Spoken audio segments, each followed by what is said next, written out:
ক্লাসগুলো রেকর্ড কি আইসিবি থেকে করে নাকি হচ্ছে আমাদের সিআর করে?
আপনারা আমার কথা শুনতে পাচ্ছেন?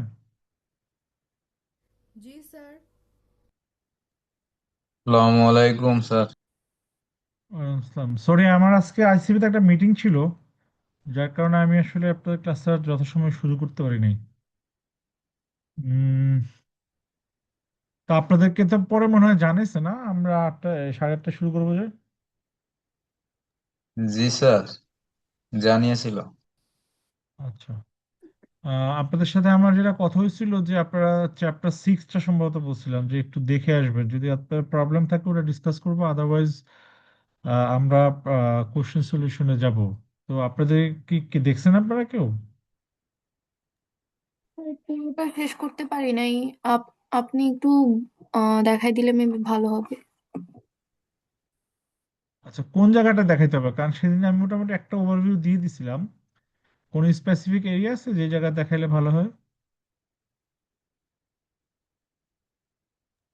স্যার আমি শুরু করছিলাম, তবে হুম। স্যার প্রত্যেকটা টপিক একটু একটু করে যদি আপনি একটু টাচ দিয়ে যেতেন, মানে কেমন প্রশ্ন হয় বা কেমন করে পড়লে এগুলো মনে রাখলে ভালো হয়, তাহলে আর কি আর একটু ভালো হতো। তাহলে আমরা এমসিকিউতে আর কি যখন আপনি করবেন এটা বুঝতে সহজ হতো আমাদের জন্য আর কি। আচ্ছা, আপনি যে জায়গাটায় এক্সপেকটেশন জানাইলেন এটা হইলে আমরা কোশ্চেন সলিউশনে যাইতে পারি, বিকজ দ্য থিং ইজ আপনার এমআই এর ক্ষেত্রে সবচেয়ে ইম্পর্টেন্ট জিনিসটা হচ্ছে রেগুলার প্র্যাকটিস। আপনি যদি প্র্যাকটিস না করেন রেগুলার, এমআইটা আপনি ভালো করবেন না। কারণ এমআই প্রশ্নটা এমন, আপনার দ্রুত প্রশ্নের সলিউশনটা করা জরুরি। আপনি যদি অনেকক্ষণ সময় ব্যয় করেন, সেক্ষেত্রে দেখা যাবে যে আপনি পারতেছেন, কিন্তু দেখা গেছে যেই প্রশ্ন আপনার 1 মিনিটে সলভ করার কথা, সেটা সলভ করতে আপনার হয়তো বা 10 মিনিট লেগে যাচ্ছে বা 5 মিনিট লেগে যাচ্ছে।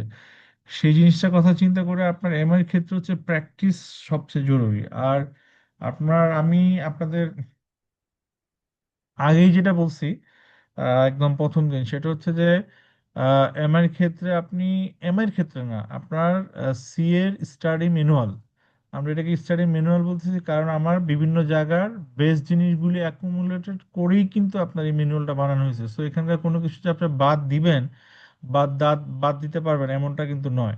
এবং আরেকটা জিনিস হচ্ছে, আপনাদের এমসিকিউ এখানে কোনো অপশন নাই, যে কোনো চ্যাপ্টারে যে কোনো জায়গা থেকে আসতে পারে, যে কোনো কনসেপ্টের উপর আসতে পারে। সো এখানে আসলে কোনোটা কম গুরুত্বপূর্ণ, কোনোটা বেশি গুরুত্বপূর্ণ এরকম হওয়ারও সুযোগ নাই। স্পেশালি এমআই তে তো আরও নাই, কারণ এমআই কিন্তু ইকুয়াল। আপনার যে 4টা লার্নিং গ্রিড আছে, যেই 4টা ক্যাটাগরি আছে, ওই 4টা ক্যাটাগরিতে 7টা লার্নিং গ্রিড আছে। 4টা ক্যাটাগরিতে কিন্তু 25% করে ওয়েট দেওয়া, কোনো একটা যে কম বা বেশি সেটা না। যদিও আপনার চ্যাপ্টার 1 to 5 এর উপরে হচ্ছে 25%, এরপরে প্রত্যেক 2 চ্যাপ্টারের জন্য 25%। একবার মনে হইতে পারে যে চ্যাপ্টার 1 to 5 এর তাহলে গুরুত্ব কম, কারণ এটা পুরোটা মিলে মাত্র 25%। But the thing is, chapter আপনি যদি 1 to 5 ক্লিয়ারলি না বোঝেন, আপনার অন্যান্য চ্যাপ্টারগুলি আপনারা ভালো করে পারবেন না। এবং অন্যান্য যে সাবজেক্টগুলি আছে আপনার, সেটা সার্টিফিকেট লেভেলে হোক, প্রফেশনাল লেভেলে হোক, অ্যাডভান্টেজ, সেটার কিন্তু এই নলেজগুলি আপনাদের কিন্তু কাজে লাগবে। এবং আপনারা যেটা দেখেন যে আমাদের এই, মানে প্রত্যেকটার সাথে প্রত্যেকটা কিন্তু লিঙ্ক। আপনি এই লেভেলে এসে আপনার জাস্ট নলেজগুলি গ্যাদার করতেছেন বিভিন্ন টপিকের উপর, বিভিন্ন এরিয়ার উপরে। আপনি দেখেন এখানে যে জিনিসগুলি আপনাদেরকে দেওয়া হচ্ছে সবই হচ্ছে এলিমেন্টারি টাইপের আর কি, যে এই টপিকের উপরে এটাই আপনি এই জিনিস আগেও পড়ছেন। বাট সি এর জন্য আপনাকে পুরো একটা প্রসেসে, এলিমেন্টারি প্রসেস দেখায় অ্যাপ্লিকেশন লেভেলে গিয়ে আপনাকে, বা প্রফেশনাল লেভেলে গিয়ে কিন্তু এগুলিকে অ্যাপ্লাই করা আপনাকে শিখাবে। আর অ্যাডভান্স স্টেজে গিয়ে কিন্তু ওভারঅল অ্যাপ্লিকেশন, যেটা একেবারে আপনার সিএফওর মতো বিহেভ করবেন টাইপ এরকম আর কি। ঠিক আছে? সো বাদ দেওয়ার সুযোগ নাই। ইন দ্যাট কেস আপনারা যদি আমাকে পার্টিকুলার কোনো এরিয়া বলতে পারেন, সেটার উপর আমি ডিসকাস করতে পারি, otherwise I can go for MCQ practice. Sir Hope and Fraser 2003 এইটা কি? সাফানা, আপনি একটু জোরে বলতে হবে, শুনতে পাইনি আমি কিছু। স্যার হোপ অ্যান্ড ফ্রেজার 2003 এই জিনিসটা কি? কেউ কি শুনতে পাচ্ছেন ওনার কথা? তাহলে আমাকে একটু বলেন কি বলছেন উনি।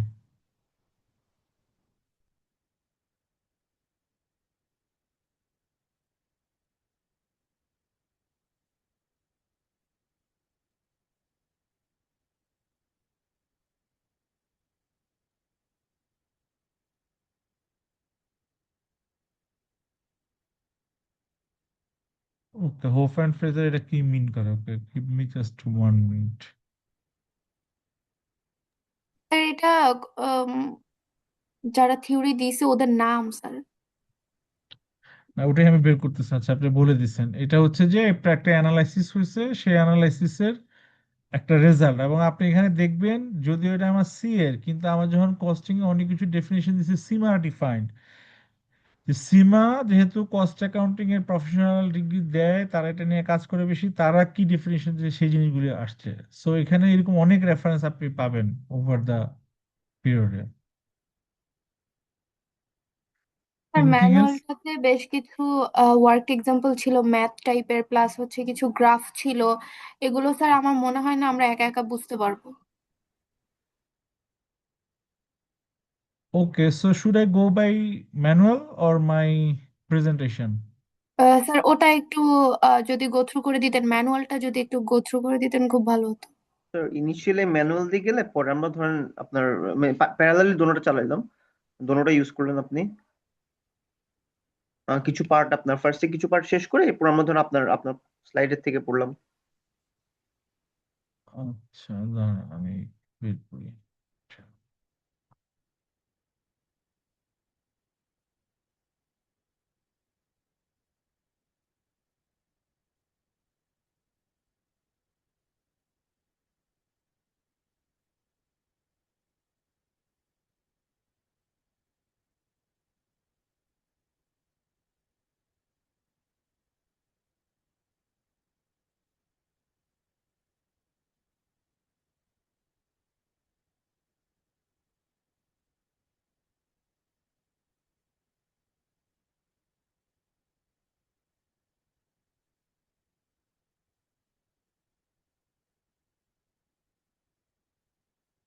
দেখতে পাচ্ছেন আপনারা? জি স্যার। জি স্যার। Yes sir.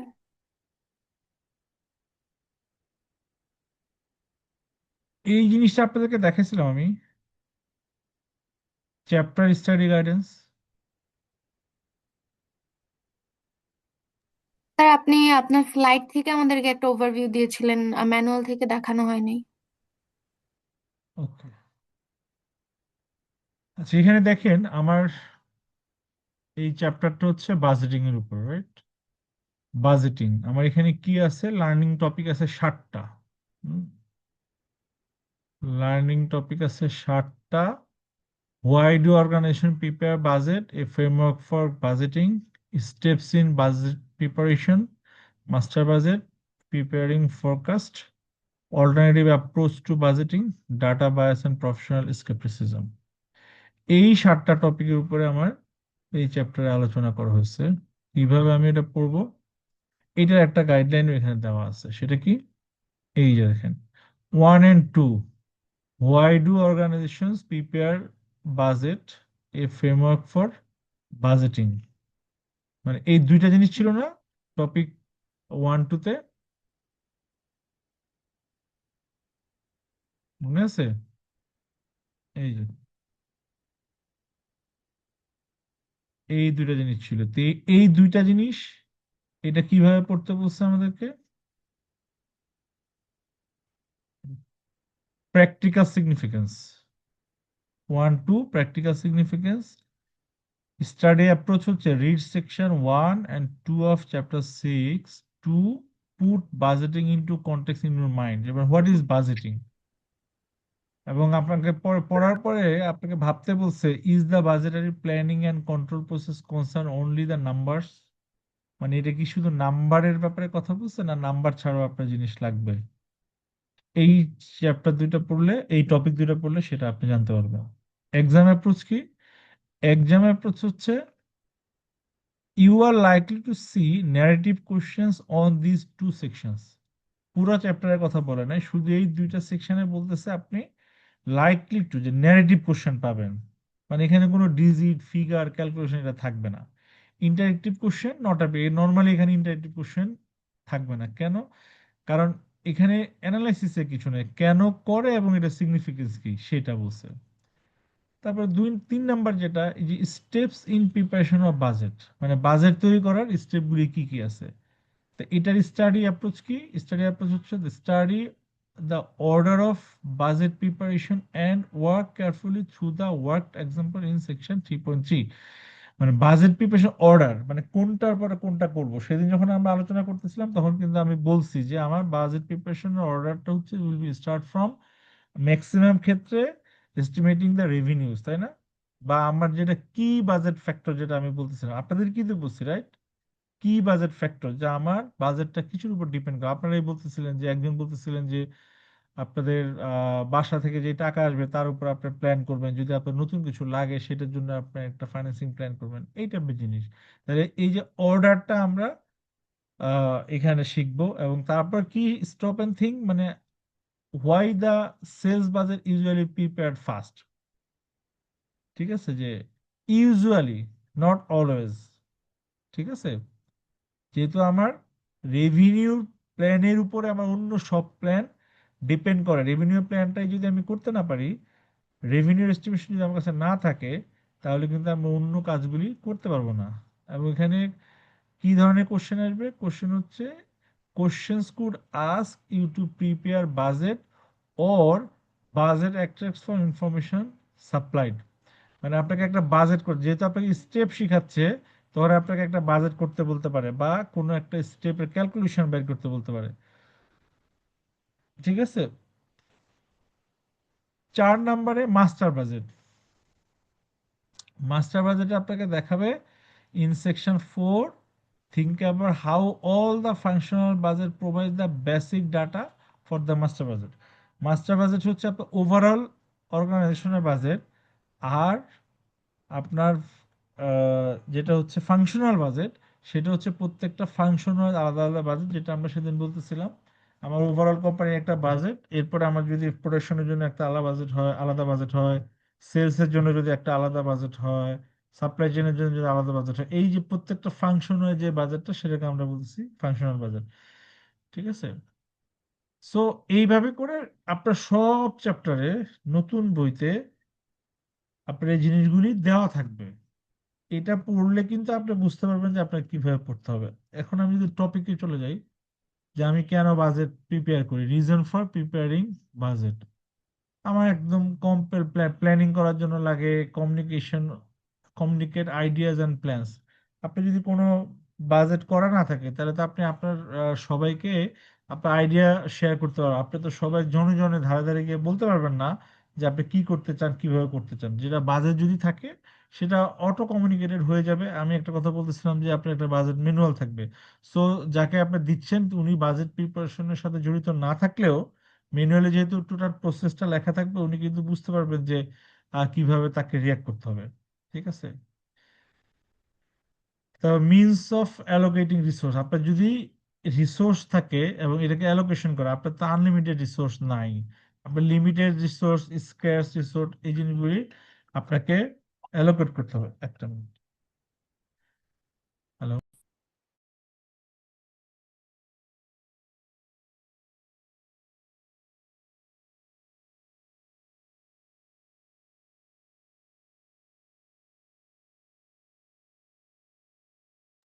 সো আপনার সেই বাজেটটা যদি করা থাকে, আপনি আগে থেকেই জানতে পারবেন যে আপনি কি করবেন, কোথায় করবেন, কোন জায়গায় আপনার জিনিসটা লাগবে বেশি, কোন জায়গায় প্রফিটেবল হবে। তাহলে সেই অ্যালোকেশনের একটা বেসিস পাবেন। অথরাইজেশন, আপনি একটা জিনিস করার পরে অথরাইজেশন দিবেন, মানে কে করবে, কাকে রিপোর্ট করবে, এই সব জিনিসগুলো আপনি কিন্তু ওখানে পাবেন। আচ্ছা, provide a framework for responsibility accounting. ওই যে আপনি যে রেসপন্সিবল করবেন, কাকে কাকে রেসপন্সিবল করবেন, কে দায়িত্বপ্রাপ্ত হবে, এই সবগুলি কিন্তু আপনি করতে পারবেন। ঠিক আছে, এরপরে আপনার হচ্ছে প্রবলেম উইথ বাজেট। বাজেট করতে গেলে আপনার কি প্রবলেম হয়? আচ্ছা, the weakness of traditional methods of preparing budget have been in the spotlight of several years. Hope and Freshers started the following problem back in 2003. কি বলতেছে? Budgeting is cumbersome and too expensive. Budgeting is out of kilter with the competitive environment and no longer meets the needs of either executives or operating managers. The extent of gaming the numbers has reason to unacceptable levels, hope and fresher 2003 তারা এটা বাইর করছে। আচ্ছা, এখন এটা solution কি? Since then, the business environment has changed dramatically and continues to change. The increased globalization, competition, and introduction of improved technological capabilities for data capture, data processing, artificial intelligence, such as machine learning models. খেয়াল করেন, এই যে বলতেছে প্রথমটায় budgeting is cumbersome and too expensive, এটা কেন বলতেছে? কারণ আপনার বাজেট করতে গেলে তো আপনার আগের পারফরমেন্সের বা আগের যে অ্যাকচুয়াল ডাটা আছে সেই ডাটাগুলি কালেকশন করতে হবে। সেই ডাটাগুলি কালেকশন করে তার উপর বেসিস করে কিছু একটা করতে হবে যেটা আগে ছিল না। যেটার বেসিস করে এখন দেখেন তারা কিভাবে এটাকে ডেভেলপ করার চেষ্টা করে, ডাটা ক্যাপচার ক্যাপাবিলিটি, এমন টেকনোলজি ইউজ করতেছে যে ডাটা ক্যাপচার করতে পারবে, প্রসেস করতে পারবে এআই দিয়ে, আর্টিফিশিয়াল ইন্টেলিজেন্স এখন তো আমরা পাচ্ছি সম্পূর্ণরূপে, সেটা দিয়ে জিনিসগুলিকে প্রসেস করতে পারবে, যেটা এখন চলে আসছে। আচ্ছা, আর budgets are traditionally produce annually perhaps using spreadsheet, taking up time and reduce and resource. However, because of the dynamic nature of the current business environment, these time-consuming annual budgets are inflexible and quickly become out of date. Modern business now require more frequent, reliable budget and forecast that inform the decision-making process. আচ্ছা, এখানে দেখেন এই যে আপনার আগে যেটা হইতো যে আমি বছরে বছরে বাজেট করতাম, বছর শেষে বাজেট করতাম, তো এক বছর পরে গিয়ে আমি সবকিছু অ্যাডজাস্ট করতাম, অ্যাকশন নিতাম, কিন্তু এখন কিন্তু সেটা না। আমাদের বাজেটের ভিতরে কিন্তু একটা ফ্লেক্সিবল বাজেট বলে একটা ব্যাপার চলে আসছে। দ্যাট মিনস যে আমি এখানে আগে যেটা বছর বছরে বাজেট করতাম সেইটাতে না করে আমার যদি বছরের মাঝখানে বা আমার পিরিয়ডের মাঝখানে কোনো চেঞ্জ আসে, সেই চেঞ্জের অ্যাডজাস্টমেন্ট করে আমরা কিন্তু একটা ফ্লেক্সিবল বাজেট তৈরি করি। এবং একটা ভালো বাজেটিং মেকানিজমের বৈশিষ্ট্য হচ্ছে এইটা ফ্লেক্সিবল। আমাদের দেশে যেরকম আপনি দেখবেন গভর্নমেন্টের বড় বড় প্রজেক্ট বা গভর্নমেন্টের যে অ্যানুয়াল ডেভেলপমেন্ট প্ল্যান থাকে এটাও কিন্তু বছরের মাঝখানে চেঞ্জ হয়, তার প্ল্যানের উপরে, তার রিসোর্স অ্যালোকেশনের উপরে, তার রিকোয়ারমেন্টের উপরে, চেঞ্জিং এনভায়রনমেন্টের উপরে। ঠিক না? দেখছেন এগুলি আপনারা? খেয়াল করছেন, কখনো ফলো করছেন? Yes sir. ওকে, তো এখন এরপরে দেখেন যে আপনার স্যার আউট অফ কিল্টার এটা বুঝি নাই স্যার। আউট অফ স্কিল বলতে কোনটা কথা বলতেছেন? স্যার এই যে প্রবলেমস এর মধ্যে B, budgeting is out of kilter with the competitive environment. ওকে,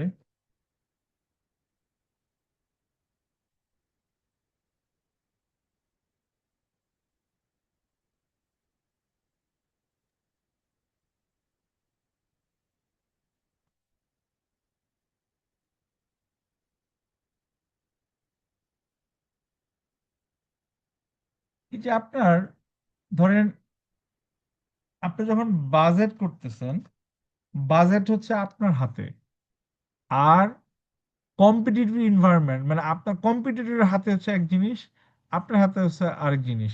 এখন আপনি যদি অনেক দেরি করে করেন, আপনার কম্পিটিটর কিন্তু কম্পিটিটিভ এনভায়রনমেন্ট নিয়ে নিবে, যেটা আপনি এখনই করতে পারতেছেন না। এই জন্য বলতেছে budget is out of kilter with competitive environment no longer meet the need of the either executives or operating manager. মানে যখন যার দরকার তখন সেটা হচ্ছে না। একটা জিনিস আপনারা কিন্তু মাথায় রাখবেন, এই রিসার্চটা কিন্তু 2003-এর। আপনি যদি এখন চিন্তা করেন না এটা কি বলতেছে, আমি তো এরকম দেখছি না, সেটা কিন্তু চিন্তা করা এটা তখন এটা আইডেন্টিফাই হয়েছে, হওয়ার পরেই কিন্তু পরবর্তী ডেভেলপমেন্টগুলি আসছে, যেটা কিন্তু আমার এই যে দেখেন এখানে উল্লেখ করা আছে সিন্স দেন এই জিনিসগুলি আসছে। ঠিক আছে, কারণ এটা কি হইতেছিল যে আপনার প্রপারলি হচ্ছিল না, বা আপনি যেভাবে করতেছেন আপনার কম্পিটিটর কিন্তু সেভাবে করতেছে না। যেমন ধরেন যে আপনার যখন গ্রামীণ ফোন প্রথম আসলো বা সিটিসেল যখন প্রথম আসলো আমাদের দেশে, তখন কিন্তু তারা 50 টাকা করে মিনিট চার্জ করতো। হয়তো আপনারা অনেকেই এই জিনিসটা দেখেনি নাই, বাট যখন গ্রামীণ ফোন আসলো তখন কিন্তু এটা 6 টাকা, 6 টাকা 90 পয়সার ব্যাপারটা এইভাবে চলে আসছে ভ্যাট সহ। তাইলে তখন যদি 6 টাকা 90 পয়সায় গ্রামীণ ফোন দেয় কিন্তু এবং ব্যবসা করে, আর এখন আপনার 2 টাকা ইভেন 30 পয়সা তো কল চলে আসছে, আসছে না? তাহলে কি এখন ব্যবসা করতেছে না? করতেছে। তাহলে এই যে এখনো ব্যবসা, তখনও তো সে, তাহলে তো তখন আরো অনেক বেশি লাভ হওয়ার কথা, কারণ টেকনোলজি তো চেঞ্জ হয়নি। হয়েছে কি, তার ওভারঅল যে পারফরমেন্স, তার প্ল্যানিং, তার যে জায়গাগুলিতে ধরেন ওভার এক্সপেন্ডিচার হইতো, যে জায়গাগুলিতে তার আরো এফিশিয়েন্ট হওয়ার সুযোগ ছিল, যেটা সে এখন করতে পারতেছে মডার্ন টেকনোলজির কারণে। এই যে যেমন ধরেন আপনারা একটা জিনিস হয়তো বা খেয়াল করছেন, যে আগে কি হতো যে প্রত্যেক কোম্পানির আলাদা আলাদা টাওয়ার ছিল, রাইট? এখন একটা টাওয়ার শেয়ারিং এর ব্যাপার আসতেছে না? তাহলে এইখানে তার একটা কস্ট সেভিং হয়ে যাচ্ছে না?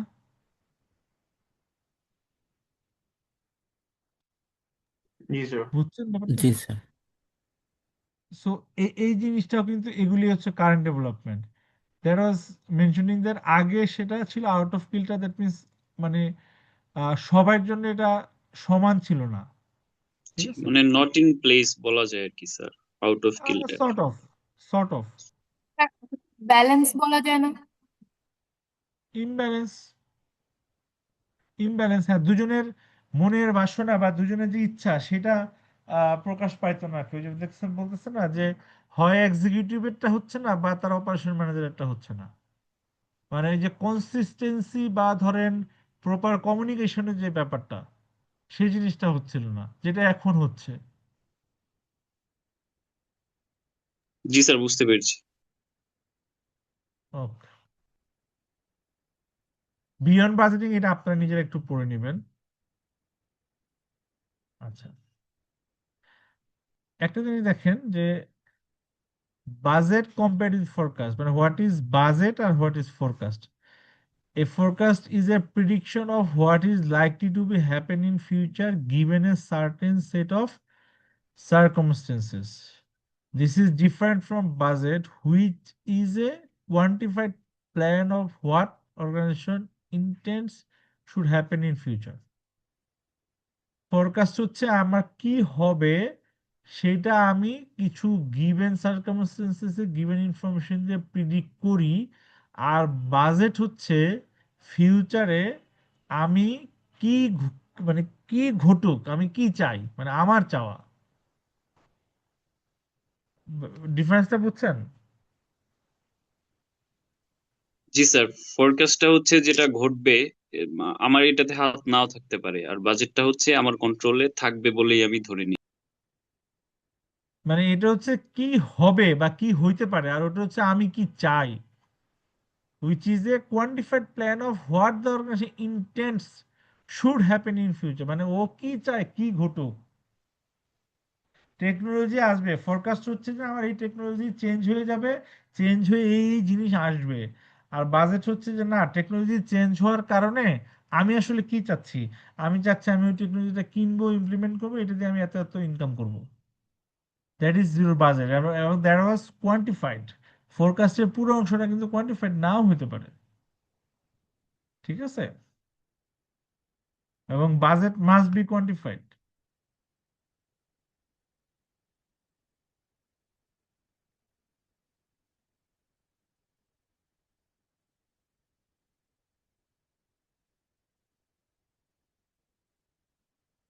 বাজেট কমিটিতে ফ্রেমওয়ার্কে যেটা আছে, যেখানে কয়েকটা জিনিস থাকবে, যে একটা কমিটি থাকবে, কমিটি কি কাজ এটা আপনারা দেখে নেবেন। পিরিয়ড আছে, পিরিয়ডটা ইম্পর্টেন্ট। দেখেন আমরা নর্মালি জানি কি বাজেট প্রতি বছর বাজেট করে, বাট এটা এখানে বাজেট পিরিয়ড একটা ফিক্স থাকতে হবে ফর প্রপার প্ল্যানিং। যেমন ধরেন আপনার পিরিয়ড এক এক জনের জন্য এক এক রকম হইতে পারে, বাট মোস্ট অফ দ্য কেসেসে এটা 1 বছর হয়, যেহেতু আমাদের লিগ্যাল রিকোয়ারমেন্ট হচ্ছে যে আমরা 1 বছরের একটা ফাইন্যান্সিয়াল ইনফরমেশন, ফাইন্যান্সিয়াল ডাটা এগুলি দেই, বা আমার ওভারঅল ইয়ারলি একটা পারফরমেন্স অ্যানালাইসিস হয়। এই জন্য মোস্ট অফ দ্য কেসে ইয়ারলি হয়, বাট এটা quarterly, weekly, biweekly, monthly, semi annually, annually, even 5 years প্ল্যানও হতে পারে। আমাদের যেরকম মানে পঞ্চবার্ষিকী যে বাজেটগুলি হয়, 5 years plan, 10 years, 20 years, vision 2024, এই যে জিনিসগুলি সেটা আপনার পিরিয়ডের উপর ডিপেন্ড করে। যখন বাজেট একটা প্রিপেয়ার করে এই পিরিয়ডটা ফিক্সড থাকতে হয়, এবং এটা আপনার নেচার অনুযায়ী আপনার কোম্পানির বা বিজনেসের নেচার অনুযায়ী কিন্তু এই পিরিয়ডটা নির্ধারিত হইতে পারে। ঠিক আছে।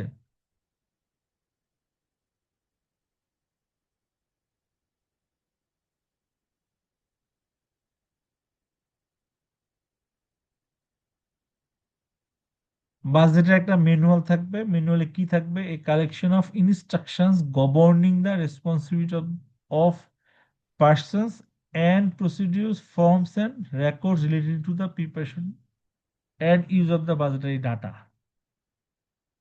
রোলস রেসপন্সিবিলিটি থাকবে, প্রসিডিউর থাকবে, ফর্ম থাকবে, এবং কিভাবে প্রিপেয়ার করবে এবং ইউজ করবে ডাটা সেটা থাকবে ম্যানুয়ালে। এবং এই প্রত্যেকটা জিনিসও থাকবে। ঠিক আছে।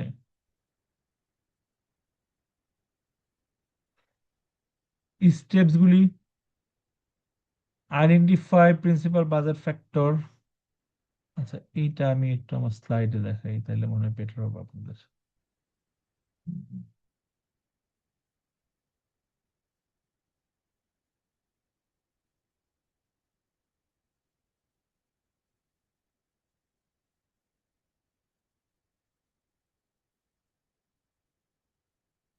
এই যে আপনার স্টেপস এর ভিতরে প্রথমে থাকে যে identify the principal budget factor, the order of budget preparation, preparing functional budget. Principal budget factor কি? The principal budget factor is the factor which limits an organisation's activities. মানে আমার অর্গানাইজেশনের অ্যাক্টিভিটিস কিসের কারণে লিমিট হচ্ছে, এই জিনিসটা হচ্ছে আমার মানে প্রিন্সিপাল বাজেট ফ্যাক্টর কে আইডেন্টিফাই করার ক্ষেত্রে লাগে। The factor is usually sales demand. A company is usually restricted from making and selling more of its products because there would be no sales demand for the increased output at a price that would be acceptable oblique profitable. Normally আমি যতটুকু sell করতে পারি, আমার demand যতটুকু থাকে, সেটাই হচ্ছে আমার মেইন বাধা। মানুষ যদি না কিনে, আমি তো চাইলে বানাইতেই পারি, কিন্তু বানাইলে তো হয়তো বা আমি প্রফিটেবল বেচতে পারবো না, অথবা এমন কোনো প্রাইসে বেচতে পারবো না যেটা আমার কাছে অ্যাকসেপ্টেবল। তাইলে তো সেটাকে আর আমি ডিমান্ড বলতে পারি না। আমি আমার এক্সপেক্টেড প্রফিটেবল প্রাইসে যতক্ষণ বেচতে পারবো, সেটাকে আমি বলতেছি সেলস ডিমান্ড। এবং এটা হচ্ছে আউটসাইডার, মানে যেটা আমার নিয়ন্ত্রণাধীন না। আমার নিয়ন্ত্রণাধীন যদি থাকে, তাইলে কিন্তু আবার এইটা আমার কি বাজেট ফ্যাক্টর হবে না। সে ফর এক্সাম্পল, আমি যা চাই তা বেচতে পারবো, ঠিক আছে, যদি তাই হয় সেই ক্ষেত্রে কিন্তু এইটা আমার কি বাজেট ফ্যাক্টর না। ক্লিয়ার? আচ্ছা, বাংলাদেশের পাওয়ার কোম্পানির ক্ষেত্রে কি বাজেট ফ্যাক্টর কি হইতে পারে?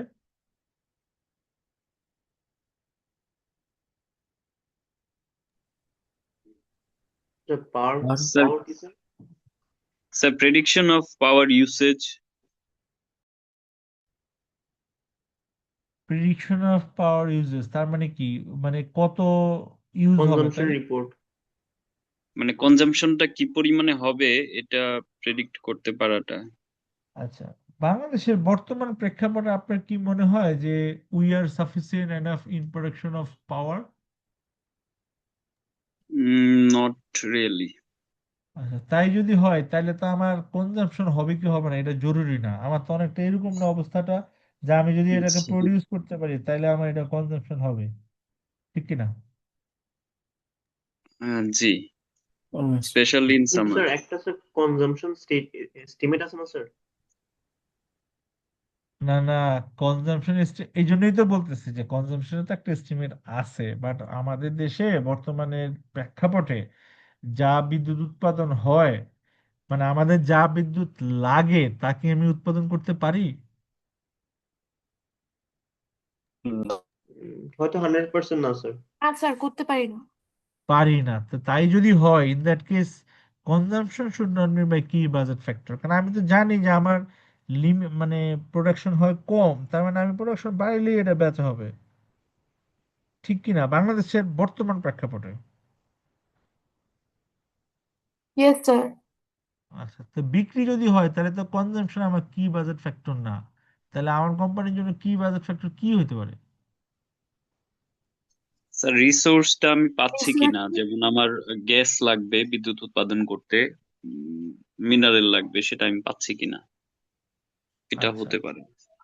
আচ্ছা, এখন মিনারেল আপনি পাচ্ছেন কিনা, ধরেন আপনি মিনারেল পাইলেন, একেবারে গ্যাস লাইন আছে, আপনি পাচ্ছেন, সেই ক্ষেত্রে অ্যাভেলেবেল গ্যাস আছে। স্যার ফ্যাসিলিটি আছে কিনা উৎপাদন করার মতো? Produce mechanism. এক্স্যাক্টলি, মানে আমার ক্যাপাসিটি কি, আমি কি 100 মেগাওয়াট বানাইতে পারি, না 1000, না 1200, না 1500, আমার ক্যাপাসিটি আছে কিনা। ঠিক আছে, কারণ আপনি দেখেন আমাদের দেশে কিন্তু ক্যাপাসিটি ইউটিলাইজেশন, এটা যদি আমার থাকে যে capacity available, in that case কিন্তু তারা রেভিনিউ পেয়ে যাচ্ছে বিপিডিপি থেকে। তার মানে তার এখানে মেইন জিনিস হচ্ছে ক্যাপাসিটিটাকে আপ করে রাখা, অ্যাভেলেবেল রাখা। তারপরে কি হবে, যে আচ্ছা আমি ক্যাপাসিটি তো আছে, এটা বানাইতে গেলে আমার যে সেটা আছে কিনা, কয়লা আছে কিনা। যেমন আপনার আমাদের যে পারমাণবিক যে এই বিদ্যুৎ কেন্দ্র, ও তো বিদ্যুৎ বানাইলে বিদ্যুতের কস্ট অনেক কমে যাবে, তাই না? তাহলে তো তার বিদ্যুৎ যেটা সে বানাবে এটাই তো বিপিডিবি আগে কিনবে, ঠিক কিনা?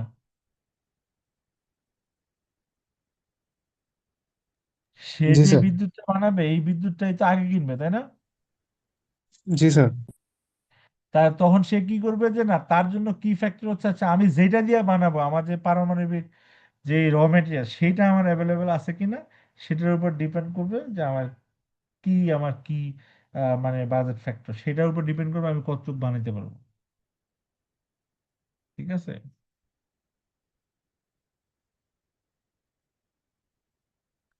সো এটা নেচার অনুযায়ী ডিপেন্ড করবে, তাহলে ওর ক্ষেত্রে কিন্তু আসলে ওই রেভিনিউ বেস না, তার হচ্ছে ক্যাপাসিটি অ্যাভেলেবিলিটির উপর ডিপেন্ড করতেছে। আবার ধরেন আপনার অন্য একটা কোম্পানির কথা চিন্তা করি, সে ধরেন আমার ফ্যাশন প্রোডাক্ট, ফ্যাশন প্রোডাক্টের ক্ষেত্রে আমার ডিপেন্ড করতেছে আমার এই ফ্যাশন কত পপুলার, আমার ডিমান্ড কেমন। ঠিক আছে, আমার ডিমান্ড যদি ভালো হয়, আমার ডিমান্ড যতটুকু থাকবে তার উপর ডিপেন্ড করে আমি অন্যান্য যত প্রোডাকশন, সেলস, বাজেট, মানে ফ্যাক্টরি, আপনার কর্মচারী সব ওইভাবে অ্যারেঞ্জ করবো। কিন্তু আমার ডিমান্ডই যদি না থাকে, তাহলে তো আর আমার প্রোডাকশন করে লাভ নেই। এই জন্য যে কোনো বিজনেসের ক্ষেত্রে বা বাজেট প্রিপারেশন ক্ষেত্রে আমাকে ফার্স্টে যে এই বাজেট বানাইতে গেলে কোনটা আমার কি আইটেম বা কি এলিমেন্ট কোনটা। ঠিক আছে,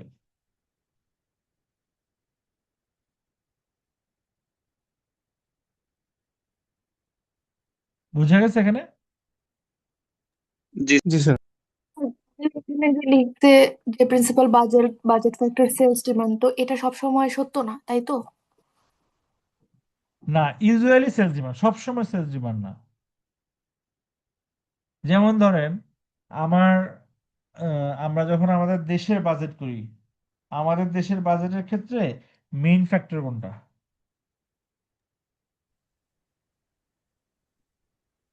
মানে স্যার আমাদের বাৎসরিক যে বাজেটটা করা হয় সেটাতে? বাৎসরিক যে বাজেটটা করি স্যার, বাংলাদেশে, earning, financial capacity. Financial capacity, sir remittance বড় একটা ইয়ে দেয়। রেমিটেন্স, বলেন কি আপনারা, হ্যাঁ বলেন তো। স্যার, ট্যাক্স বাজেট বক্তৃতার পরের দিন পত্রিকায় কি আসে? ট্যাক্স বাড়িয়েছে, ভ্যাট হ্যাঁ, ট্যাক্স ভ্যাট চেঞ্জ হয়েছে, মানে 20 হয়ে গেছে এরকম একটা। রে আর একটু বিচক্ষণ হইতে হবে। সর্বপ্রথম আসে যে আমরা কোন কোন খাতে খরচ করব, শিক্ষা খাতে কত, প্রতিরক্ষা খাতে কত, এডুকেশনে কত, এগুলি না?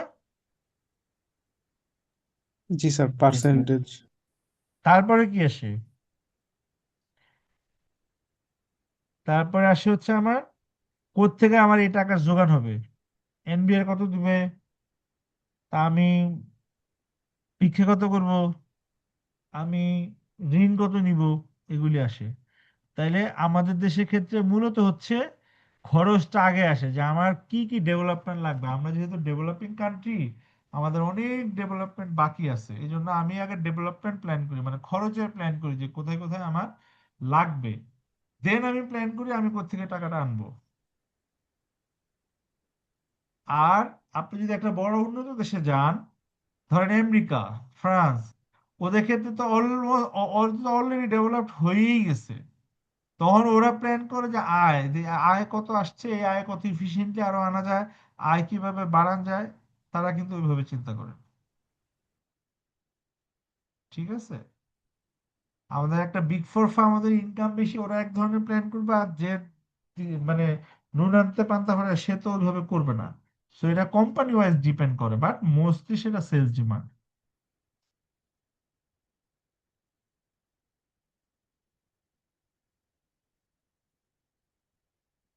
ঠিক আছে? বুঝতে পারছেন আপনারা? জি স্যার। So, অর্ডারটা দেখেন তো বোঝা যায় কিনা।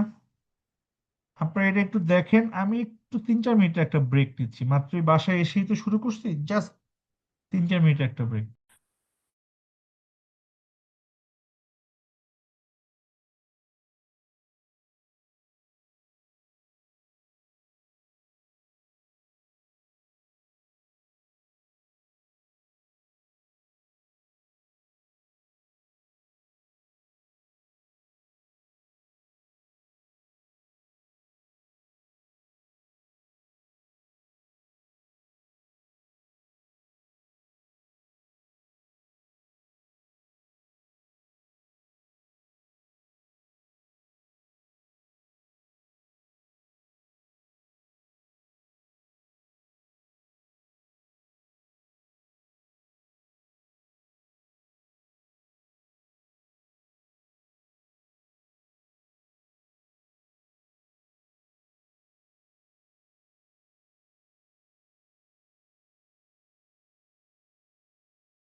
কে এটা দেখে বুঝছেন কিছু আমাদের যেই order of budget preparation?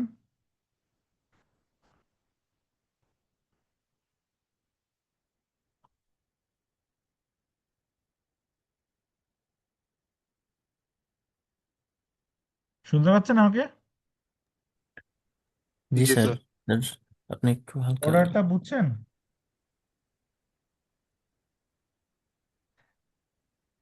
Naturally আমাদের প্রিন্সিপাল বাজেট ফ্যাক্টর যেটা, সেটাকে আমরা বলতেছি রেভিনিউ, তাই না? এইখানে ধরেন রেভিনিউ হইলে সে সেলস বাজেটটা সবার আগে করে। সেলস বাজেটের উপর আমার কি ডিপেন্ড করে, যে আমি যে জিনিসটা সেল করব সেটা তো আমার আগে হাতে থাকতে হবে, তাহলে আমার একটা ইনভেন্টরি বাজেট লাগে। আবার এই ইনভেন্টরি থাকলেই তো হবে না, এটা বিক্রি করার জন্য আমার অন্যান্য যে খরচ, sales and administrative cost, R&D, এগুলি লাগবে। আবার আমি যখন সেল করব, এটার সাথে আমার রিসিভেবলের একটা লিঙ্ক আছে, সেটার একটা বাজেট চলে আসবে। আচ্ছা, ইনভেন্টরি বাজেট করতে গেলে আমার এখন ইনভেন্টরি করতে আসবে, আমাকে তো প্রোডাকশন করতে হবে, তাই না? তাহলে আমার প্রোডাকশন বাজেটটা লাগবে। আর প্রোডাকশন করতে গেলে স্বাভাবিকভাবে আমার ক্যাপিটাল এক্সপেন্ডিচার লাগবে, কি ওই ফ্যাসিলিটিটা অ্যারেঞ্জ করার জন্য। আবার প্রোডাকশন করতে গেলে আর আমি তো খালি একটা আহ, মেশিন হইলে, please go head. Sir, receivable budget বলতে কি ওই যে একটা ফান্ড রেখে দেওয়া হয় সেটাকে বোঝাচ্ছে? না না না, রিসিভার বাজেট বলতে আমি যা বিক্রি করতেছি এটা আমার আদায় কিভাবে হবে সেটা একটা বাজেট। যেমন আপনারা এটা যখন আমি আরো চ্যাপ্টার প্রোগ্রেস করব সামনে আপনি পাবেন আর কি, যে আমার ধরেন যা বিক্রি করতেছি আমি কখন টাকাটা পাবো, আদায় করবো, আলটিমেটলি আমার পুরো অপারেশনটা শেষ হবে টাকা আদায়ের পর। আমি যখন একটা টাকা খরচ করতেছি, পেমেন্ট করতেছি, সেই পেমেন্টের করতেছি কেন, আমি ইনভেন্টরি বানাইতে করতেছি, অ্যাডমিনিস্ট্রেটিভ খরচ বিয়ার করতে করতেছি, সব খরচ করতেছি, তারপরে সেল করতেছি, এরপর টাকা আদায় করে গেলেই কিন্তু আমার পুরো অপারেশনাল সাইকেলটা আমার শেষ। সেটাকে আমি বলতেছি আমার রিসিভেবল বাজেট। ক্যাপিটাল এক্সপেন্ডিচার বলতে কি বুঝেছি স্যার? ক্যাপিটাল এক্সপেন্ডিচার হচ্ছে আমার মেশিনারিজ বা আমার যে অ্যাসেটগুলি আছে সেই অ্যাসেটগুলি জেনারেট করতে যে খরচটা হয়। আর এখানে যেটা হচ্ছে যে প্রোডাকশন করতে গেলে প্রোডাকশন ফ্যাসিলিটি লাগবে, সেটার জন্য যে খরচটা, আমার মেশিন বা ফ্যাক্টরি তৈরি করতে যেই খরচটা লাগবে সেটাকে আমি ক্যাপিটাল এক্সপেন্ডিচার বলতেছি। যেটা হচ্ছে আমার সরাসরি দুইটা জিনিস দেখেন, একটা হচ্ছে আমার প্রোডাকশনের সাথে লিখে যে ডট ডট যেটা আছে সেটা দিয়ে, আর একটা হচ্ছে দেখেন যে এই লাইনটা কি রিসিভেবল বাজেটের সাথে, আমি রিসিভেবলের থেকে টাকা পেয়েই তো আমার ক্যাপিটাল এক্সপেন্ডিচার করতে পারবো, তাই না? আবার এই রিসিভেবলের বাজেটটার সাথে ডাইরেক্ট আমার ক্যাশ বাজেটের লিঙ্ক, যেটা ক্যাশে চলে আসে, ক্যাশ কিভাবে আসবে না আসবে সেখানে চলে আসতেছে। ঠিক আছে? আচ্ছা, আমার যেটা ছিল যে র প্রোডাকশন বাজেটে, এখানে আমাকে র মেটেরিয়াল বাজেট করতে হচ্ছে আলাদা, লেবারের জন্য একটা বাজেট লাগতেছে আলাদা, মেশিন ইউজেস বাজেট, আমার অ্যাভেলেবেল মেশিন, ধরেন আপনার যদি ছোট ছোট মেশিন হয়, লাইক ধরেন আপনার সেলাই মেশিন, গার্মেন্টস এর ক্ষেত্রে সেলাই মেশিন অনেক মেশিন লাগে, সেটা একটা বাজেট তৈরি করা লাগতে পারে। আবার যাদের ধরেন এরকম একটা মেশিন না, লাইক ধরেন আপনার সিমেন্ট কোম্পানিতে ওর হচ্ছে মেইন একটা ফ্যাসিলিটি, সেখান থেকে হাজার হাজার টন সিমেন্ট তৈরি হচ্ছে, তার জন্য আলাদা হবে। সো সেটা একটা বাজেট লাগতেছে। আবার র মেটেরিয়াল বাজেট যখন আমি করতেছি তার সাথে আমার একটা ইনভেন্টরি বাজেট লাগতেছে। সেটা কি, যে আমার যেই প্রোডাকশনটা আমি করব তার জন্য কত র মেটেরিয়াল লাগবে। আবার আমি শুধু ওই কটুক কিনলে তো হবে না, আমার হাতে কিছু রাখতে হইতে পারে মার্জিন অফ সেফটি, এই জন্য একটা ইনভেন্টরি বাজেট লাগে। আচ্ছা, এন্ড সব সেফটি টেফটি হিসাব নিসাব কইরা ঠিক করলাম যে আমার 2000 ইউনিট লাগবে, এখন এটা কিনার একটা বাজেট লাগবে, র মেটেরিয়াল পারচেজ বাজেট। আর পারচেজ করার পর আমার পেয়েবল হবে, সেটার জন্য একটা বাজেট লাগবে, সেটা আবার আমার ক্যাশ ক্যাশ বাজেটের সাথে ডাইরেক্ট লিঙ্ক। অর্ডারটা বুঝতে পারছেন কোনটার পর কোনটা আসতেছে, কেন আসতেছে? আর ইনভেন্টরি ইনভেন্টরি বাজেটটা বাজেট, আবার আসলো কেন? এই ইনভেন্টরি হচ্ছে প্রথম যে ইনভেন্টরিটা আছে এটা হচ্ছে ফিনিশ গুডসের ইনভেন্টরি। যে মনে করেন আপনি শার্ট বিক্রি করেন, একদম শার্টের ইনভেন্টরি, যে কয়টা শার্ট, 1000 শার্ট বেচবো। আর এই ইনভেন্টরি হচ্ছে র ম্যাটেরিয়ালের ইনভেন্টরি, শার্ট বানাইতে যে ধরেন আপনার যে কাপড় লাগে, কাপড়ের ইনভেন্টরি, বকলেস লাগে ওইটার ইনভেন্টরি, বুতাম লাগে ওইটার ইনভেন্টরি। এটা একটা হচ্ছে ফিনিশ গুডস, একটা হচ্ছে র ম্যাটেরিয়াল। আপনার এর মাঝখানে আবার ওয়ার্ক ইন প্রোগ্রেসও কিন্তু অ্যাড হইতে পারে, হইতে পারে না? ওয়ার্ক জি স্যার, হইতে পারে। র ম্যাটেরিয়ালস ইউজেজ বাজেট আর পারচেজ বাজেটের মধ্যে ডিফারেন্স কি? র ম্যাটেরিয়াল ইউজেস বাজেট হচ্ছে, মনে করেন আপনি 100 ইউনিট বানাবেন, প্রডিউস করবেন। এই 100 ইউনিট বানাইতে গেলে আপনার সে ধরেন 10 ইউনিট করে মোট 1000 ইউনিট লাগে। এটা হচ্ছে র মেটেরিয়াল ইউজেস বাজেট, যে আপনি কত ইউজ করবেন। আর পার্সেল বাজেটটা হচ্ছে, হ্যাঁ আমি 1000 ইউনিট ইউজ করব, বাট আমার আগের থেকে তো 100 ইউনিট আছে, তাহলে এইটা আমি না কিনলেও চলতেছে, এখন আছে আগে থেকে, তাহলে লাগবে কত, 900। আবার আমি মার্জিন অফ সেফটি হিসাবে আর 200 হাতে জমা রাখবো, তাহলে আরো 200 আমার এডিশনাল লাগবে, সব মিলায়া 1100 আমার কিনতে হবে। That is call material purchase budget. আর এটা হচ্ছে ম্যাটেরিয়াল ইউজেস বাজেট, যে আমার টোটাল যা বানাবো কত ইউনিট লাগবে, আর ওটা হচ্ছে আমি কত ইউনিট কিনবো। ক্লিয়ার?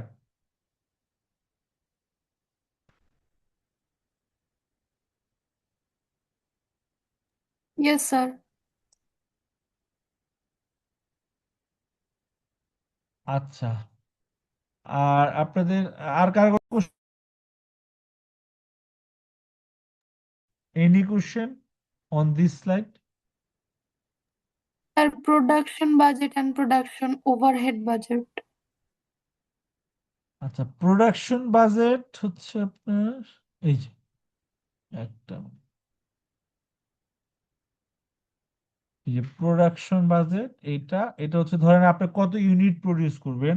আর ওভারহেড হচ্ছে এইটার সাথে যে জিনিসগুলি লাগে, লাইক ধরেন আপনার ওভারহেড লাগবে যে বিদ্যুৎ খরচ, তারপরে আয়রন করার খরচ, ফ্যাক্টরি ফোরম্যানের খরচ, ফ্যাক্টরি ভাড়ার খরচ, ডেপ্রিসিয়েশনের খরচ, তারপরে যে ক্যান্টিনের খরচ, তারপর রিপেয়ার ডিপার্টমেন্টের খরচ, এই টাইপের যেগুলি হচ্ছে অক্সিলারি, মানে প্রিন্সিপাল না, সাবসিডিয়ারি আইটেম যেগুলি থাকে আর কি। ঠিক আছে? যেমন মনে করেন আপনারা আপনারা তো কেউই ধরেন সিএ ফার্মের না, বাট সবাই কোথাও না কোথাও পড়তেছেন। ইন দ্যাট কেস আমি এইভাবে বলতে পারি, ধরেন আপনার ডিপার্টমেন্ট চালাইতে গেলে যে খরচ হয়, এটার একটা মূল খরচ হইতেছে মনে করেন বেতন, টিচারদের বেতন, পিয়নদের বেতন, এগুলি। ঠিক আছে? এখন এটার আপনার সাবসিডি খরচ কি হইতে পারে? মনে করেন আপনার খরচটা, এটা একটা ওভারহেড খরচ। তারপরে ধরেন আপনাদের যে মাসে মাসে ডিপার্টমেন্টে মিটিং হয়, এইটা হচ্ছে একটা ওভারহেড খরচ। ঠিক আছে?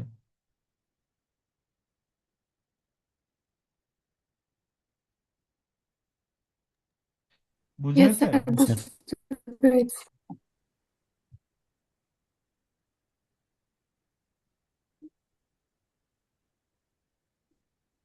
থার্ড স্টেপ আপনি হচ্ছে বললেন ফাংশনাল বাজেট প্রিপেয়ার করা, যেটা হচ্ছে আমার টোটাল টোটাল বাজেট এক্সপেন্ডিচার থেকে। বাজেট হচ্ছে, বুঝিনি, আগে বলেন। বললেন যে ক্যাপিটাল এক্সপেন্ডিচার বাজেট বলতে মেশিনারি বা ফ্যাক্টরি তৈরি করার যে খরচ হয় ওটাকে বোঝায়।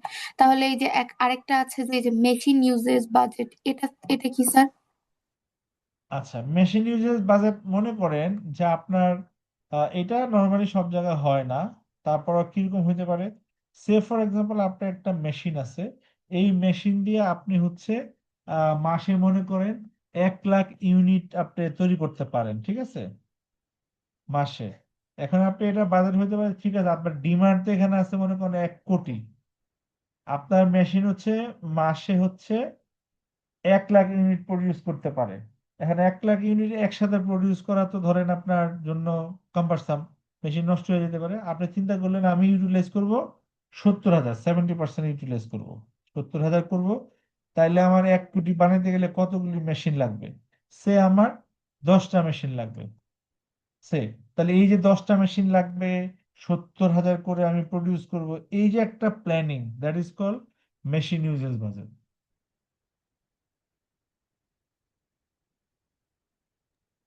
Got it sir. আমরা আপনি একটা জিনিস খেয়াল করেন, আপনার একাডেমিক্যালি এটা চিন্তা করেন কিনা জানো, মনে করেন আমরা বলি না যে একটা মেশিন, আপনারা ডেপ্রিসিয়েশনের ম্যাথ করছেন না? ডেপ্রিসিয়েশন, জি স্যার। জি আচ্ছা কিসের ডেপ্রিসিয়েশনের ম্যাথ করে বলেন তো, কোন একটা আইটেমের ডেপ্রিসিয়েশনের কথা বলেন। নর্মাল মেশিনারি করা হয়। না, আম, মেশিন, একটা মেশিনের নাম মে- বলেন।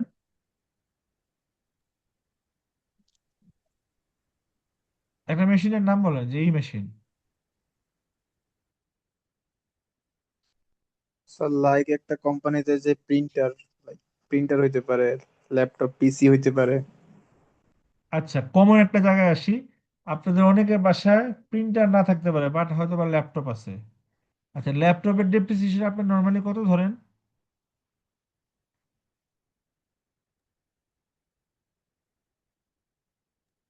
10%। 10%? না, নর্মালি 10% ধরেন না। ল্যাপটপ নর্মালি আপনার 20% বা 33% ধরে, মানে 5 বছর বা 3 বছর কনসিডার করা হয় নর্মালি, তাই না? আপনি যদি বিভিন্ন অ্যানুয়াল রিপোর্ট দেখেন ওখানে দেখবেন। আচ্ছা এখন আপনার 10% যদি আমি ধরি, তার মানে আমার ল্যাপটপটা 10 বছর যাবে, রাইট? জি স্যার। আমি ল্যাপটপ সারাদিনে নর্মালি কত ঘন্টা ইউজ করি? 7-8। 7-8 ঘন্টা।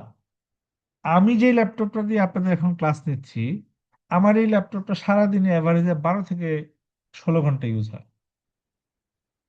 তাইলে আপনারটা যদি 10% হয়, আমারটা কি 10% হলেই চলবে? না না। That is part of machine uses budget, যে আপনি কিভাবে চালাবেন। আমরা এই যে আহ, আমরা যে সিরামিক ফ্যাক্টরিতে, আমি একবার একটা গভর্নমেন্ট ফ্যাক্টরিতে গেছিলাম, সিরামিক ফ্যাক্টরি, ওদের একটা চুলা আছে, ওই চুলাটা ওরা তখন বলছিল, আমি জানি না এখনো সেম প্রযুক্তি কিনা, যে ওদের ওই চুলাটা একবার জ্বালাইলে, জ্বালাইলে মিন্স একবার অন করলে সেটা টানা 9 মাস প্রোডাকশন চলে। তার মানে কি, ওইটা জ্বলতেই থাকে, আপনার এই ফাঁকে আপনার সিরামিকের আইটেম আপনি আপনার ট্রেনের মতো গাড়ি দিয়ে ঢুকাই দিচ্ছেন, সেটা পুড়ে ফিনিশ প্রোডাক্ট হয়ে বের হয়ে যাচ্ছে, এবং এটা ওভার দ্য টোটাল 9 মান্থ আপনার এটা চলতে থাকবে। আবার 9 মাস পরে, 9 মাস পরে সেটা কিন্তু আবার অফ হয়ে যাবে, এবং 3 মাস ওটার একটা আপনার ওভারহোলিং এর কাজ চলবে, আবার 3 মাস পরে আবার চালু হবে 9 মাসের জন্য। তাহলে ওর জন্য ধরেন ইউজেস এর প্ল্যানটা হচ্ছে আমি একদম 9 মান্থ কন্টিনিউয়াস চালাবো। আবার দেখেন, আপনাদের বাসা বাড়ির লিফট, যাদের 2টা লিফট আছে, অনেকে এভাবে চিন্তা করে যে ভাই এই লিফট জোরে থামবে, এই লিফট বেজোরে থামবে। অনেকে একটা প্ল্যান থাকে, ভাই এই লিফট সকাল 6টা থেকে সন্ধ্যা 6টা, ওই লিফট সন্ধ্যা 6টা থেকে আবার সকাল 6টা, এভাবে চলবে। এই যে প্ল্যানিংটা, সেম ভাবে আপনার প্রোডাকশন ফ্যাসিলিটিতে কিন্তু এই জিনিসটা থাকতে পারে। এমনও তো হইতে পারে যে হ্যাঁ আপনার 2 শিফটে কাজ হয়, একই মেশিন, তার মানে 8 ঘন্টা নর্মালের জায়গায় সে 16 ঘন্টা ইউজ হয়। তাহলে এই যে একটা planning, this is part of my budget.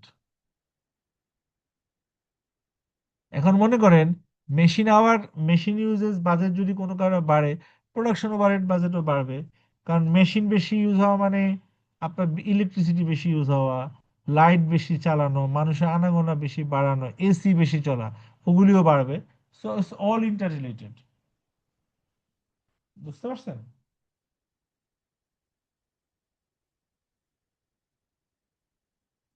Clear সবাই এটা? জি স্যার। ওকে, আর কারো কোনো কোশ্চেন আছে এটার উপরে? ইফ নট, এটা হচ্ছে আমার ফাংশনাল বাজেট। ওই যে ওভারঅল বাজেটটা আছে এখানে, আমার টোটাল বাজেটটা, এটাকে এখন ভাগে ভাগে, আমার সেলস এর জন্য আলাদা, প্রোডাকশনের জন্য আলাদা, পার্সেলের জন্য আলাদা, লেবার, অ্যাডমিনিস্ট্রেশন, মার্কেটিং, এভরিথিং আলাদা ডিপার্টমেন্ট, যার যার ডিপার্টমেন্ট সে করবে।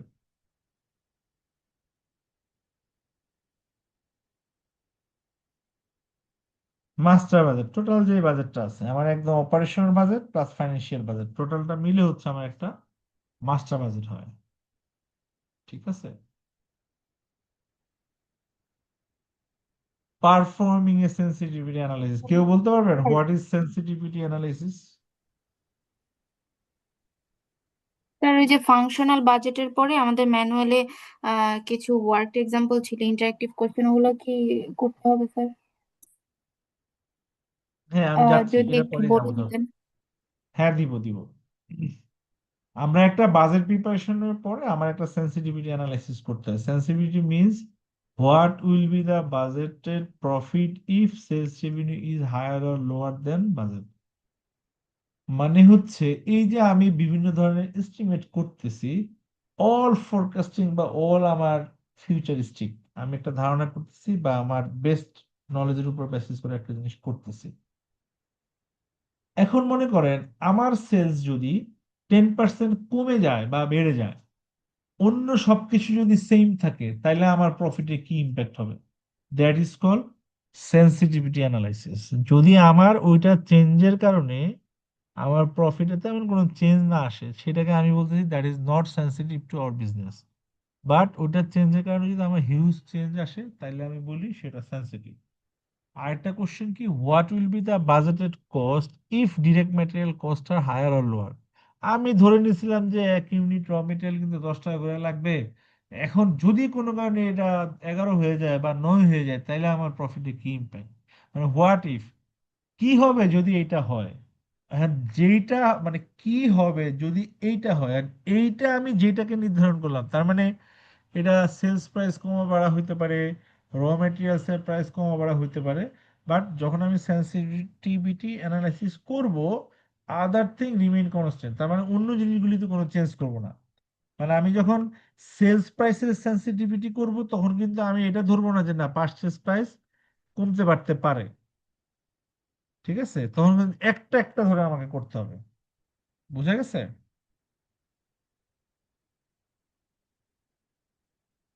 বুঝছেন আপনারা? জি স্যার। আচ্ছা, ওয়ার্ক এক্সাম্পলটা কোথায় বলেন তো, কোন পেজে? তাহলে আমি ওখানে যাব। 3.3 এর পরে পেজ নম্বর 180। স্যার এটাই? এইটাই? জি স্যার। এখানে কি বলছে যে prepare a material purchase budget. Okay,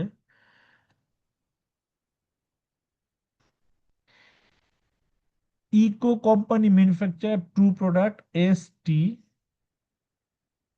which uses same raw page number material. 179 এ একটা আছে স্যার, ইন্টারেক্টিভ কোশ্চেন হিসেবে।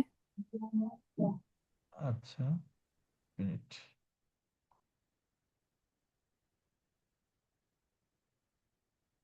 179, এটা এটা জি স্যার মানে বললাম যে ইন্টারেক্টিভ কোশ্চেন একটা আছে এখানে। হ্যাঁ হ্যাঁ, এটাই তো। ইয়েস স্যার এটাই। আচ্ছা, for the following pairs of budget identify under normal circumstances whether the first budget should be produced before or after the second, or whether it does not matter. Assume that sales demand is the principal budget factor. আচ্ছা, মানে আপনার কোনটার আগে কোনটা পরে, মানে অর্ডারের জন্য। ঠিক আছে, যে কোনটা আগে হবে কোনটা পরে হবে সেইটা আপনাকে করতে বলছে। কিন্তু একটা কথা বলে দিছে, ধরে নিতে যে সেলস ডিমান্ডটাই হচ্ছে আপনার প্রিন্সিপাল বাজেট ফ্যাক্টর। আচ্ছা, সেলস রেভিনিউ, সেলস কোয়ান্টিটিস, এই আচ্ছা এগুলির অ্যান্সার চ্যাপ্টারের শেষে দেওয়া আছে, এটা আপনারা জানেন? জি স্যার। জি স্যার। তাহলে আমরা ওখানে কেন যাই না?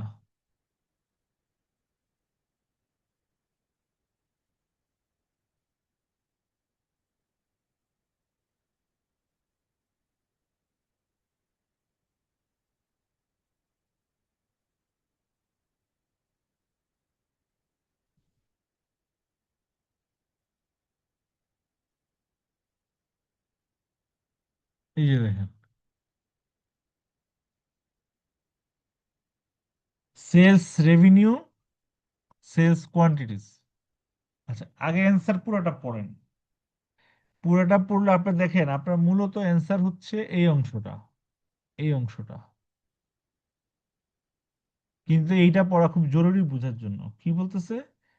The sales revenue budget is determined by multiplying বাজেটের sales quantities by the standard selling price. Okay, আমার যেই বাজেট আছে আমি কত সেল করতে পারবো, আর আমার স্ট্যান্ডার্ড প্রাইস কত হবে সেটা। Therefore, sales revenue budget must be prepared after the budget for sales quantities. ঠিক আছে? তাহলে sales revenue budget after sales quantities, ব্যাপারটা বুঝছেন? জি sir. Sales revenue after sales quantities. তারপরে বলতেছে the production volume budget is derived by adjusting budgeted sales quantities for budgeted changes in finished goods inventories.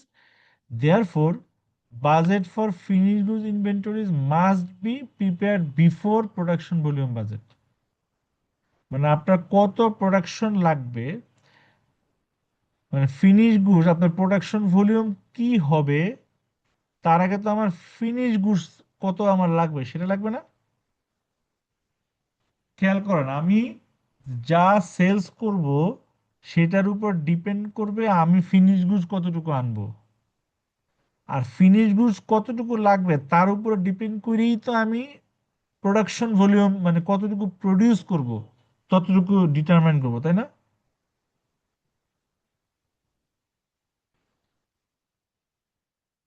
G sir. Sir আরেকবার একটু বলবেন? আচ্ছা, এখানে মূল প্রশ্নটা হচ্ছে কোনটা আগে কোনটা পরে। যদি আমার সেলস রেভিনিউটা আমার প্রিন্সিপাল বাজেট ফ্যাক্টর হয়, খেয়াল করেন, সেলস রেভিনিউটা হচ্ছে আমার প্রিন্সিপাল বাজেট ফ্যাক্টর, এটা মনে আছে তো? Yes sir. আপনি মিউট করে ফেলেন না, আপনি অন থাকেন, তাহলে আমার সাথে আপনার ডিসকাস করতে ইজি হবে। তাহলে ওকে। আমার সেলস রেভিনিউ আর হচ্ছে সেলস কোয়ান্টিটি, তাহলে এই আমি কি আগে কোয়ান্টিটির প্ল্যান করব না আমার সেলস রেভিনিউর প্ল্যান করব, কোনটা? প্রিন্সিপাল বাজেট ফ্যাক্টর আগে করতে হয়। প্রিন্সিপাল বাজেট তাহলে ফ্যাক্টর আগে সেলস করতে রেভিনিউ। এখানে কি হবে, আমার তো প্রিন্সিপাল বাজেট ফ্যাক্টর হচ্ছে মনে করেন রেভিনিউ, বাট এই প্রশ্নটাতে আমার কি সেলস রেভিনিউ বাজেটটা আগে হবে নাকি সেলস কোয়ান্টিটিজের বাজেটটা আগে হবে, কোনটা আগে হবে? তা আমার মনে হচ্ছে যে রেভিনিউ আগে হবে। আচ্ছা, ওকে ফাইন, আপনার মনে হয়েছে। আচ্ছা, আমরা রেভিনিউ কিভাবে বের করি?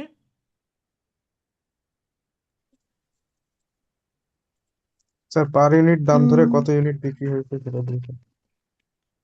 ইউ আর রাইট, লামিয়া, বুঝছেন আমি কিভাবে বের করি? আমার yes sir. Per unit price into আমার যা বিক্রি করব, রাইট? Yes sir. তাইলে রেভিনিউ পাওয়ার জন্য আমার বিক্রি মূল্য দরকার, আমার বিক্রিতব্য কোয়ান্টিটিও দরকার, ঠিক কি না? Yes sir. তাহলে আমি কি কোয়ান্টিটি পাইলেই আমি রেভিনিউ করতে পারবো, কোয়ান্টিটি পাওয়ার আগে তো আমি রেভিনিউ করতে পারবো না। তাহলে কোনটা আগে?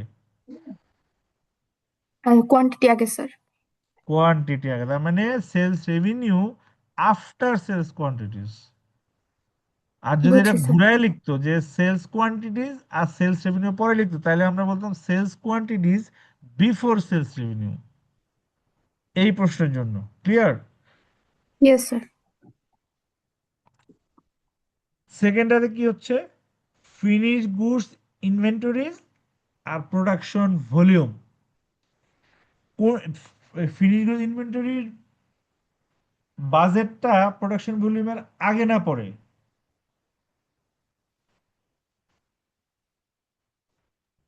আগে স্যার। আগে। একটু বুঝায় বলেন, প্রশ্ন তো এখানে লেখাই আছে উত্তর, কেন আগে? এটাও লেখা আছে যদিও, একটু বুঝছেন কিনা।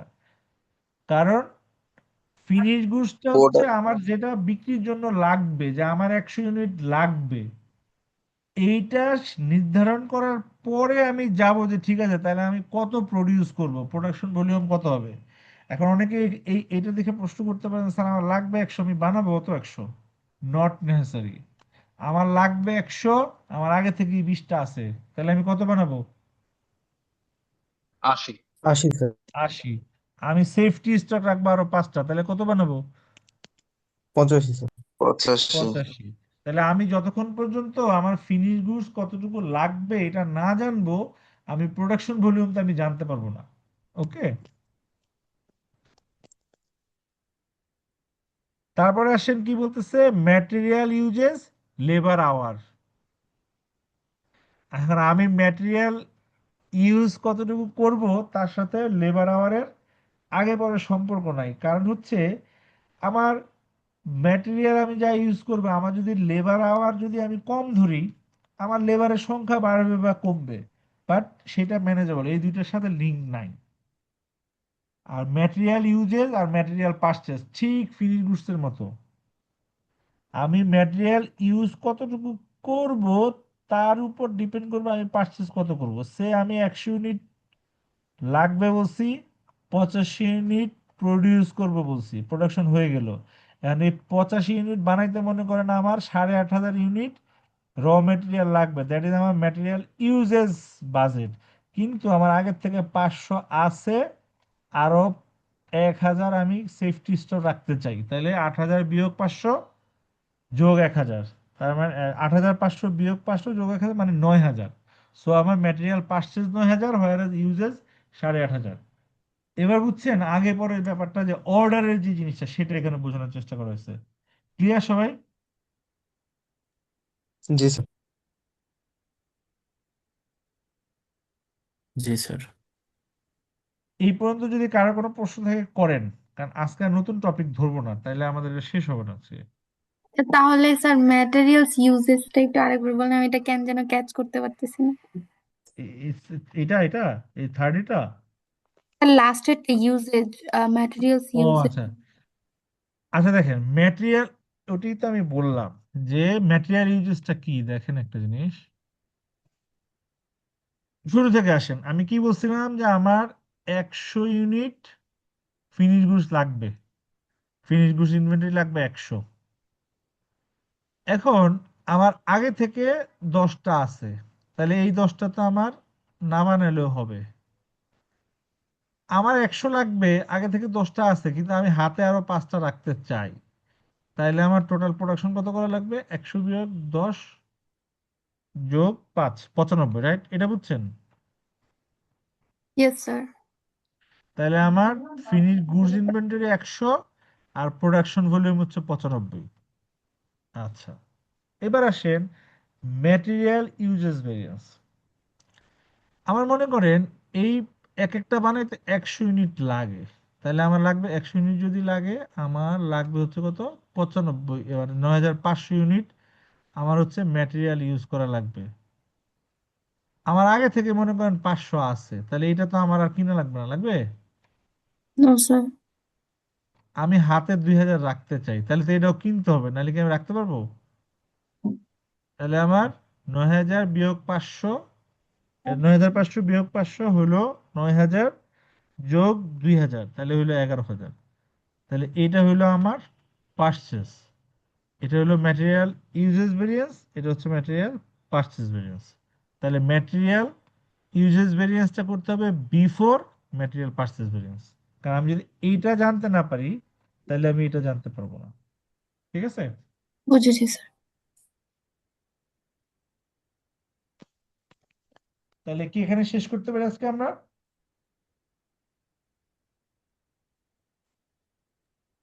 Okay sir. আমি বুঝতে পারছি আপনাদেরকে বাসায় পড়তে দিলে আপনারা পড়বেন না, আমি আমার মতোই আগাবো একদম স্লাইড ধরে, ঠিক আছে? আদারওয়াইজ শেষ হবে না আমাদের। আমার ভুলে আজকে একটা নষ্ট হয়েছে, যদিও ক্লাস হয়ে গেছে 3টা, বাট আমরা কিন্তু লিটারেলি একটা চ্যাপ্টার এখনো শেষ হয়নি। আমাদের আর একটু দ্রুত আগাইতে হবে নেক্সট ক্লাস থেকে, হ্যাঁ? স্যার ওই প্রথম ক্লাসটা আমি রেকর্ডও পাইনি আর আনফরচুনেটলি অ্যাটেন্ড করতে পারিনি। আমরা কি অ্যাকচুয়ালি কোনো কিছু পড়ছি ওইটাতে? আমরা অ্যাকচুয়ালি ওইখানে সবচেয়ে ইম্পর্টেন্ট ক্লাসটা করছি। আমাদের সিলেবাস কি, কিভাবে পড়তে হবে, কোন চ্যাপ্টার গুরুত্বপূর্ণ, কোন সিরিয়ালে আসবে, সেই জিনিসটা ওখানে আমরা শিখছি। তাহলে ঠিক আছে যারা স্যার, আমি ক্লাস রেকর্ডটা করেন নিয়ে নাই নিব। তাদের কাছে ওভারঅল সাবজেক্টের ওভারভিউটা অ্যাভেলেবেল না, বাট অন্যদের কাছে অ্যাভেলেবেল। স্যার এমসিকিউ কোশ্চেন গুলার ওয়েট কি সমান হয়? কত করে হয় স্যার? আমি যতটুকু দেখছি 2 করে হয়, 2 করে হয়। ঠিক আছে, তো ঠিক আছে সবাইকে, আল্লাহ হাফেজ, আসসালামু আলাইকুম। আসসালামু আলাইকুম। আসসালামু আলাইকুম স্যার। আসসালামু আলাইকুম স্যার।